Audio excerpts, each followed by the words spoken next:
Hey guys, welcome back and thanks for joining me. I'm your host, Sherry. Today's case is one I've been wanting to talk about for a while. Christina Grimmie was a rising star with a huge future ahead of her. She could have been another Taylor Swift. She had a beautiful voice and was known to adore her fans. One night, an obsessed fan decided to take that from her.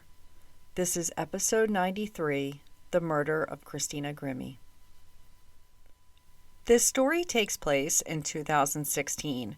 Pokemon Go was all the rage. There were clowns popping up on street corners at night just to freak people out. The Chicago Cubs won the World Series. President Obama declared a state of emergency due to the Flint water crisis. And lastly, Facebook said they were going to crack down on fake news articles. Christina Victoria Grimmie was born March 12, 1994 in New Jersey.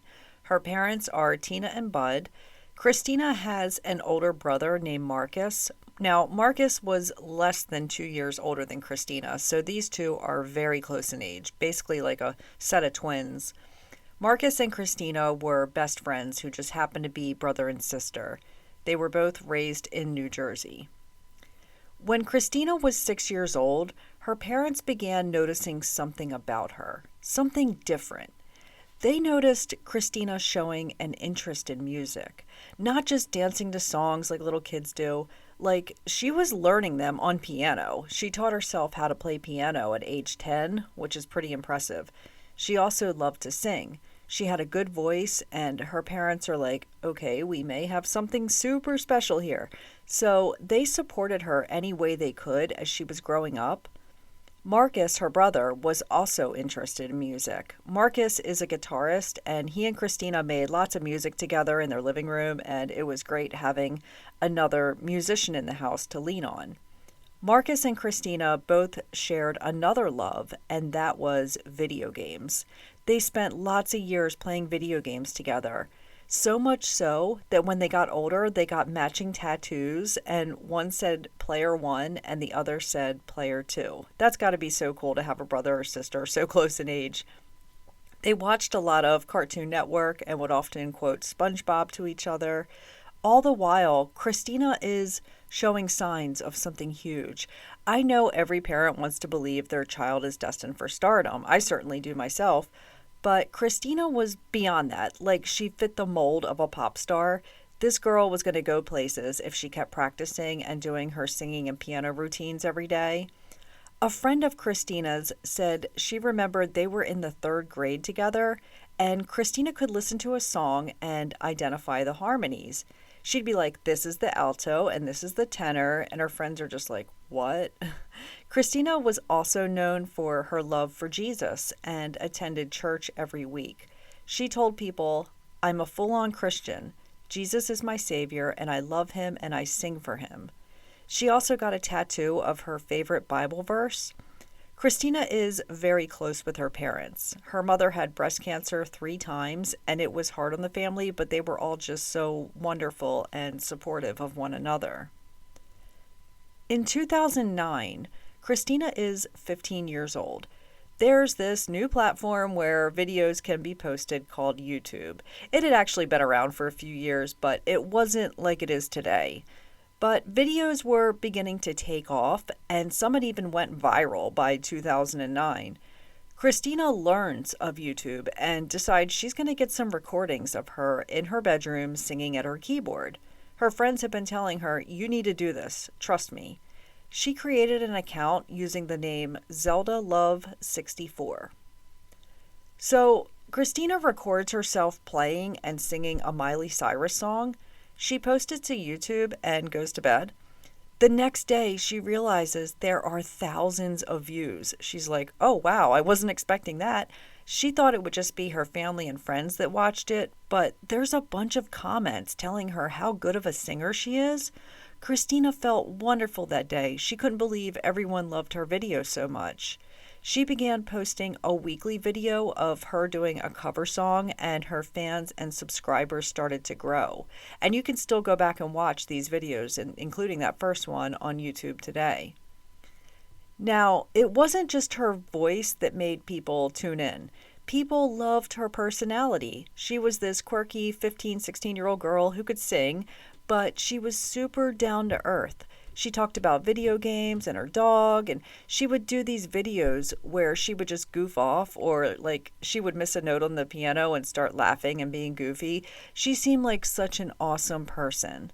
My favorite video of Christina's, and one of her most popular ones, is her in her bedroom singing a song that she wrote herself called Find Me. It was so crazy to see this teenage girl at her keyboard, and she's belting out these notes like she's Mariah Carey.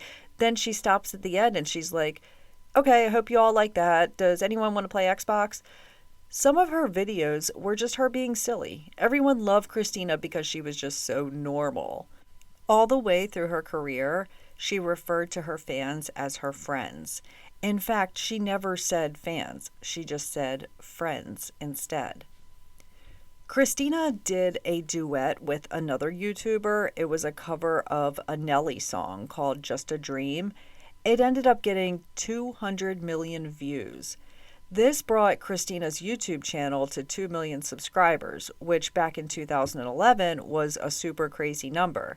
I mean, in 2023, it's still a super crazy number. I wish I had 2 million subscribers. But back then, it meant a lot more to have that many. But people are leaving her these lovely comments saying she was destined for megastardom. Her dad eventually had to monitor the channel, not for any reason other than he just wanted to review the comments. He didn't want her seeing any that were not appropriate. She is still a minor, and I don't blame him one bit. He just filtered out the bad stuff.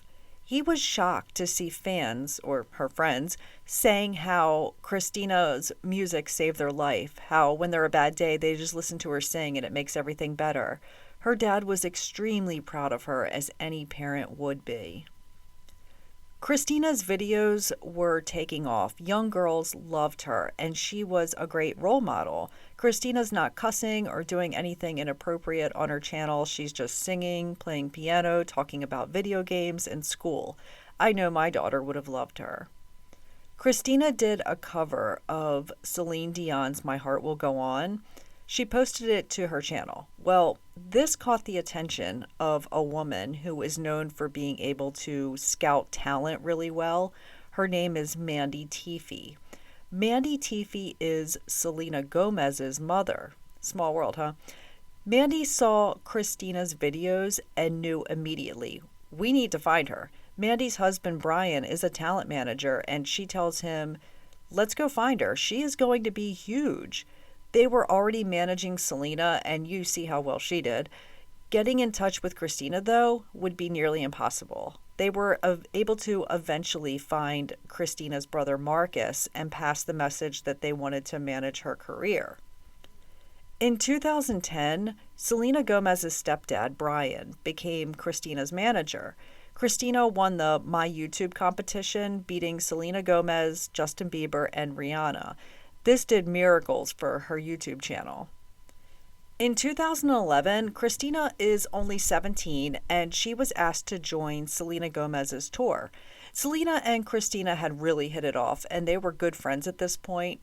Christina would be the opening act for Selena's band. I think it was called Selena Gomez and the Scene, I think is what it's called. It wasn't around for too long. There's a problem, though. Christina's parents can't attend the tour since her mom is battling cancer and is unable to travel. Christina is a minor and cannot work the tour without an adult. Luckily, her brother Marcus is of age, like he's barely 19 years old, but he qualifies as an adult. Marcus would be the one to accompany Christina as her guardian on the tour. It worked out well, too, because Marcus plays guitar, so he would be on stage with her in her band. Selena Gomez and Christina did a commercial together. Christina finds herself hanging with Justin Bieber and all these other celebrities. She even worked with Dove Cameron from the Disney Channel on a song. Christina says of Selena, when you think Selena Gomez, you think celebrity, but really she's so many other things.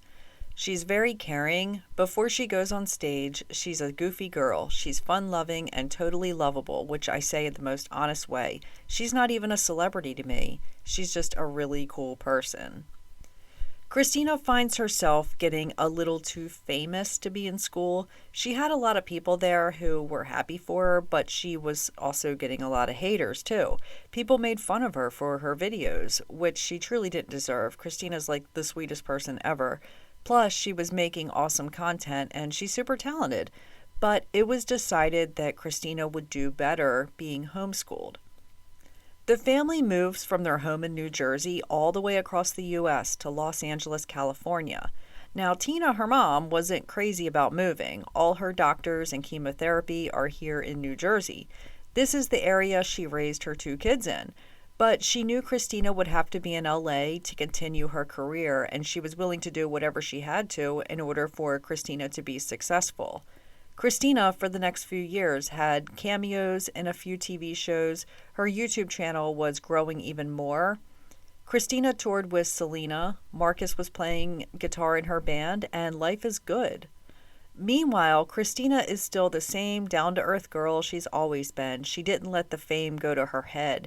She still talked with her friends and fans, and she still danced around her bedroom and made silly faces at the camera. She still took requests for songs to perform each week on YouTube.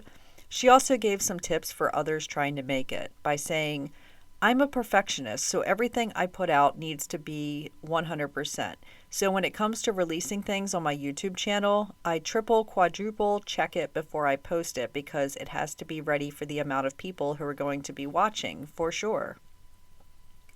In 2014, Christina is 20 years old and she auditions for the TV show The Voice.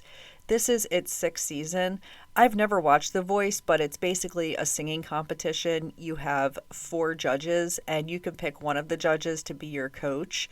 During this season, the 4 vocal coaches are Shakira, Adam Levine, Usher, and Blake Shelton. Christina chose Adam Levine to be her coach. She performed a ton of songs during the season. Every week when there was an elimination, Christina was safe. She finished in 3rd place out of 48. Adam Levine told her, "You're more comfortable on stage than I am." He also said she has all the makings of becoming a huge pop star. Now, once the show was over, Adam Levine says he will sign Christina to his record label. Lil Wayne also offered for her to be on his record label, Young Money Entertainment.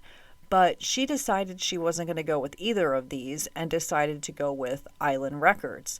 She wasn't with them for too long, though. She would continue on as an independent artist, releasing music and touring. She mostly played smaller venues and she was an opening act. But she's doing well. Christina would always do like these meet and greets with fans after the show. They're super informal, and it was a way for people to get a chance to meet her and grab a picture. They also got to meet her brother Marcus, who is like Christina's sidekick everywhere they go. One was always with the other. Everyone liked meeting her because she was just so chill. She was equally as excited to meet others as they were to meet her. And she said in an interview with Teen Inc., "I'm that girl that's a hardcore musician and loves to sing and write and play instruments, but at the same time, I love video games, metal music, and just being a goofy person." Christina still held strong to her faith in God, and even being in Hollywood, she was still that sweet girl from New Jersey who remained humble. Christina put out 2 singles independently and won the iHeartRadio's Rising Star contest, and she got to perform at the 2015 iHeartRadio's festival.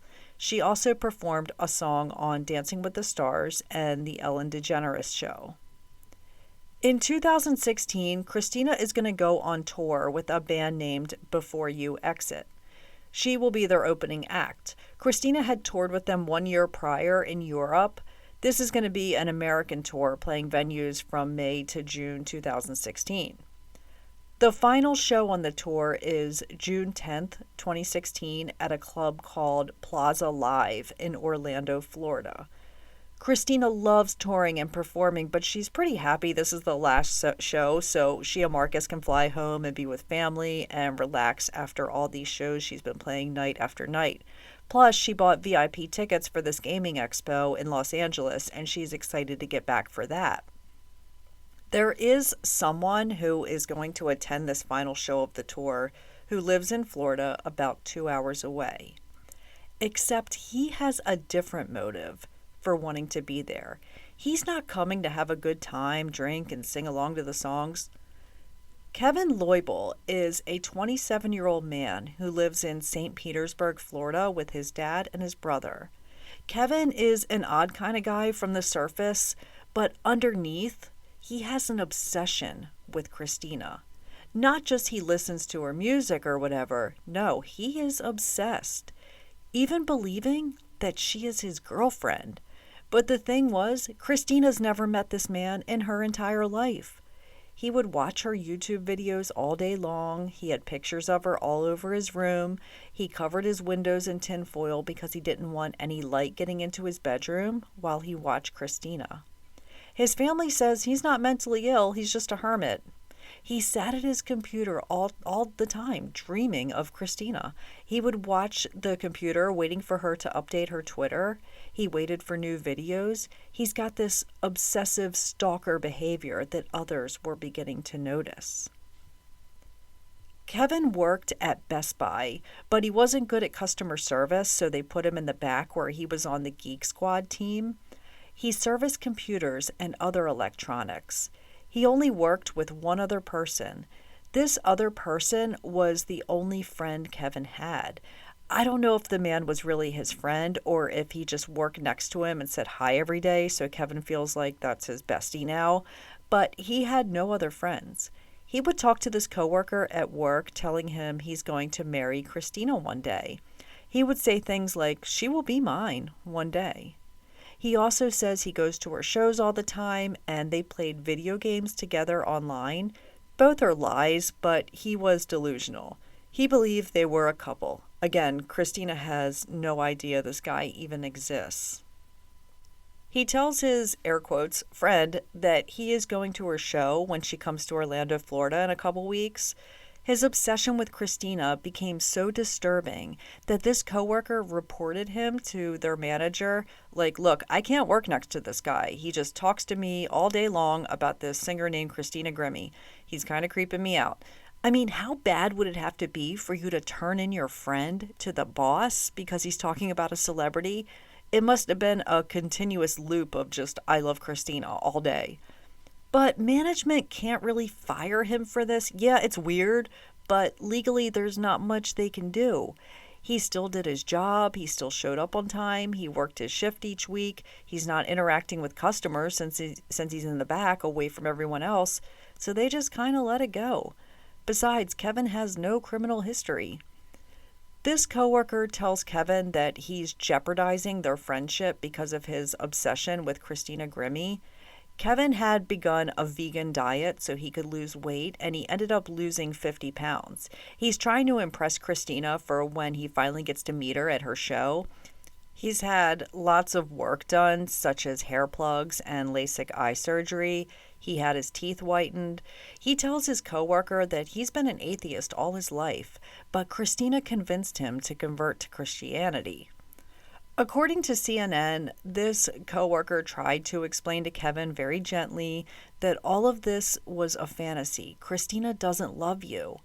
But Kevin would become irate and flip out. He also became irate when other coworkers at Best Buy found out about his obsession and told him, well, you know she has a boyfriend now. Christina was dating her producer, a young guy named Steven. They hadn't made it official online, but there's photos of the two of them, and you can tell they're a couple. Kevin now believes that Christina is cheating on him. This makes him extremely angry. He says Christina is his soulmate. She belongs to him and not this idiot, whoever he is. Picture yourself seeing romantic photos of your partner online with someone else. That's the feeling he had. He felt betrayed and that he was being cheated on, which is absolutely ridiculous. As the days are getting closer to the concert, Kevin seems to withdraw a little bit. He's acting differently. What this coworker doesn't know is that Kevin went out and purchased 2 guns. The last thing Kevin said to him was, "I love you, brother," and he returned some science magazines he had borrowed from him. The day before the concert, Kevin takes an Uber to Orlando, which is 2 hours from St. Petersburg. He checks into a hotel, and the hotel manager described him as strange, saying he didn't have any luggage except a book bag and he was putting off a weird vibe to everyone. He paid $269 for one night at the hotel. The next day, Kevin heads over to the Plaza Live, which is the club Christina will be performing at. This is her last show of the tour. Christina and Marcus are hanging out before the show, and they go next door to a pizza shop, never knowing that this is their last meal together. Backstage before the show, Christina prays and thanks Jesus for all she's been blessed with. Christina puts on an amazing show, and everyone loved her as the opening act. The whole time, Kevin stands in the back, alone, looking completely normal, except he's not singing and dancing like everyone else. He's just standing still, watching her perform. You can find a photo of this online. It's pretty chilling. There's a crowd of about 150 people, and there in the back is Kevin. The show ends around 10 p.m., and Before You Exit had just finished playing their set. As usual, Christina goes over to her merch table where she's going to do meet and greets with fans. It's very informal. Her and Marcus sit behind the table, and people walk up and say how much they love her, and they've been watching her since she got her start on YouTube. They're always excited to meet her brother Marcus, too, since he's a big part of Christina's life, and he's been in her videos before. Christina never charged any money for these meet and greets and autograph signings, which is so awesome. I've paid good money to meet rock stars before who weren't half as nice as Christina.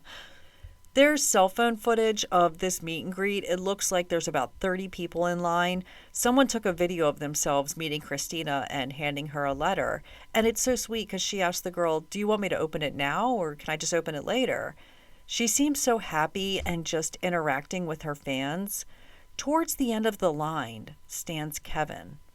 It was kind of strange because Kevin was this older guy there alone, and the rest of the line was teenage girls. But whatever, people can listen to whatever music they want. Christina wasn't bothered by him standing there. Christina doesn't judge anyone like that. Kevin gets to the front of the line, and Christina can see that he's sweating and appears very nervous. So she did what she always does when someone meets her and feels nervous. Christina opened her arms for a hug. She reaches out to embrace him and make him feel more at ease. And Kevin pulls out a gun and begins shooting Christina.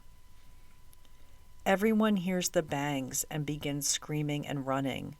Christina's brother Marcus, who is a hero if I've ever seen one, jumps over the merch table and tackles Kevin. He's not thinking about himself being shot any second now. He just does what he has to do. He wrestles Kevin to the ground and takes the gun from him. Kevin gets up, but Marcus knows he has his gun now, so there's not much he can do. Except Kevin leans back against the wall and pulls a second gun from his pants and places it against his head and fires. Kevin is now dead by suicide. Marcus said it all happened so fast. This room was full of people, and suddenly everyone was gone, and he's there with 2 dead bodies. When people talk about Marcus and his bravery, he says there was no time for fear. He had to get that gun from him before more people died, even if it meant putting his own life at risk. The father of the guys in Before You Exit is a doctor, and he was at the show. He comes running over and sees Kevin is obviously dead and there's nothing he can do for him. And then he sees Christina a little further away. He had no idea she was the person who was shot, but he recognized the clothes she was wearing. He checks her pulse and she has one, but it's very faint. He begins CPR and screams to get her to a hospital. She is transported to Orlando Regional Medical Center.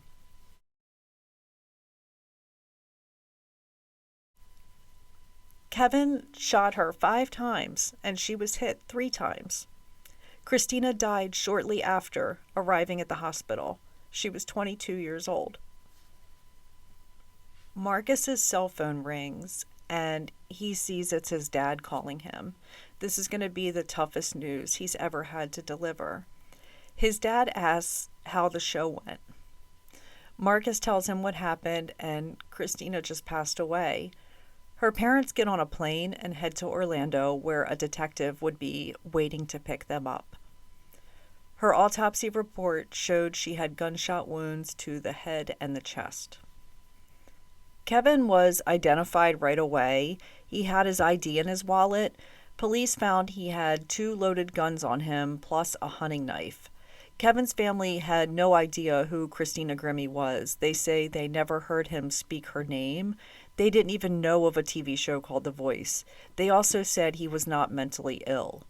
They left a handwritten note on the door for any reporters to read that said, "Deepest sorrow for lost to the family, friends, and fans of the very talented, loving Christina Grimmie. No other comments." Just a little over 24 hours after this horrible act, another tragedy would occur, just 11 minutes away from the venue where Christina died.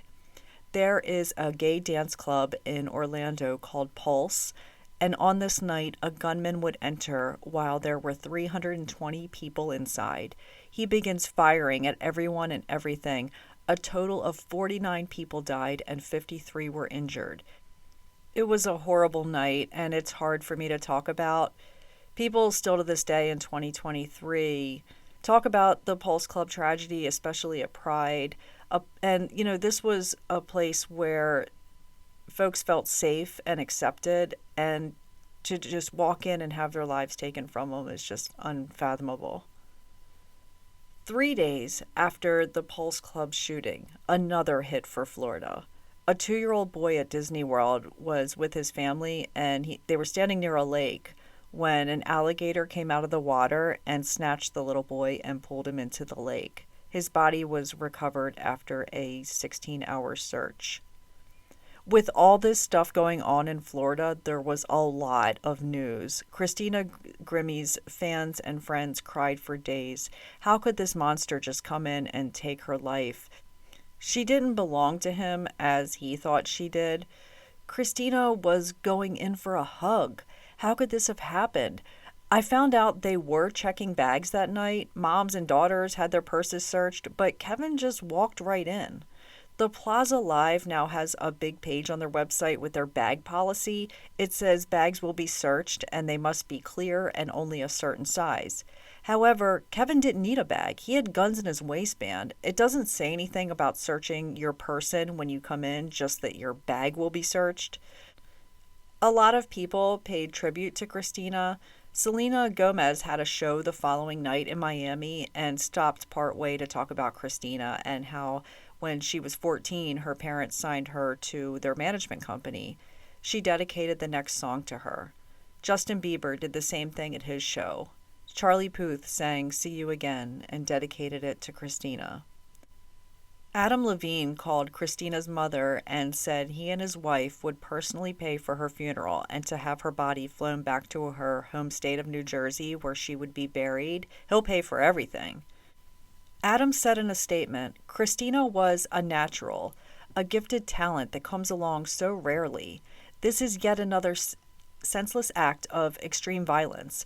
I am left stunned and confused how these things can conceivably continue to happen in our world." As for Kevin, there isn't much of a mystery or investigation. They've got dozens of witnesses that saw him shoot her, and now he's dead himself. All they can really do is find out the motive for what would have caused him to do this. That's when everything came to light about his obsession. They couldn't get into his phone because it was passcode protected, and he had wiped his computer clean and destroyed the hard drive. The bottom line was he had an unhealthy obsession with Christina, and if he couldn't be with her, he wanted to make sure no one else could as well. Christina had a public funeral as well as a private one. No guest singers were there, just audio of Christina singing. It was a beautiful service, and her life displayed on video on a big screen, with the room filled with Christina singing coming through the speakers.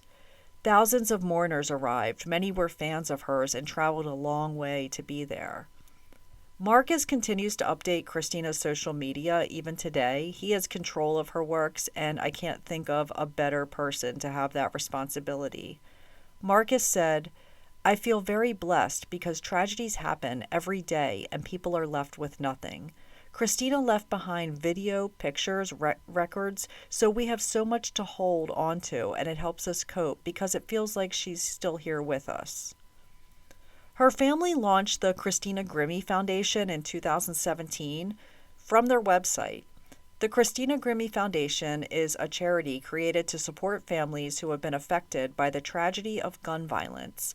The foundation provides tangible services to help these families who are encountering hardships so they may focus their energy on healing. People helping people. On September 2nd, 2018, just a little over 2 years after Christina died, her mother succumbed to breast cancer. She had beaten it 3 times. Her family said in a statement, "While this is a bittersweet moment for us as a family, particularly after losing Christina 2 years ago, we rejoice at the thought that Tina and Christina are united once again in the presence of our Lord and Savior." According to the Courier-Post Online, in Christina's town of Medford, New Jersey, in 2022, it was reported that a 16-year-old girl named Ryan Brown is a singer-songwriter, much like Christina was. She even attends the same high school Christina did. Her family had become good friends with Christina's brother and dad. Christina had all these unfinished songs at the time of her death. Ryan was giving the blessing by Christina's family to finish one of the songs Christina and Marcus had written. It's called "Rule the World," but it wasn't finished being recorded. So Ryan lent her vocals to finish the song, and it was released, and you can listen to it anywhere you get your music from. It's a duet, and it's pretty catchy. I listened to it earlier today. It was released the day before what would have been Christina's 28th birthday. Christina is buried in a cemetery in Berlin, New Jersey, near her mom's grave. Her headstone has a cross, and it says "Mommy's Girl." It also has Player 2 inscribed on it, which is a tribute to her and Marcus playing video games together, something they each have tattooed on them. Rest in peace to Christina Grimmie, a bright light put out way too soon. She was just beginning what would have been a dream career. From the days of sitting in her room recording vocal tracks to performing on stage with Selena Gomez, she did a lot in her short time here on Earth. Rest in peace also to Christina's mother, Tina, who supported her daughter even though she was going through cancer and didn't let that waver her support in any way. That's it for this week, and I'll see you all again soon. Take care, and much love to you all.